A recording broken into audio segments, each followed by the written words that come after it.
Ngayon po ay buwan na naman ng Nobyembre at alam natin na kakaiba ito kumpara sa ibang buwan. Dahil sa buwan na ito ay pinagdiriwang po natin ang buwan ng mga bata.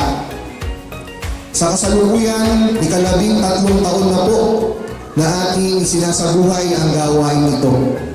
At ngayong 2023, ang tema po ng selebrasyon ay Healthy, Nourished, Sheltered, Ensuring the Right to Life for All. Ang tema po ito ay nakapokus sa survival right ng mga bata, particular sa pangangalaga ng kanilang wastong kalusugan at tamang nutrisyon.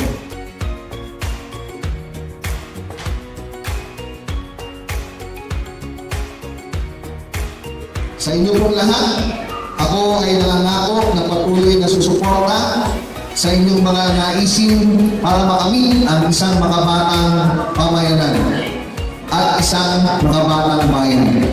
Maraming salamat po sa lahat. Isang malusog at masayang buwan ng mga bata. Mabuhay po kayo lahat.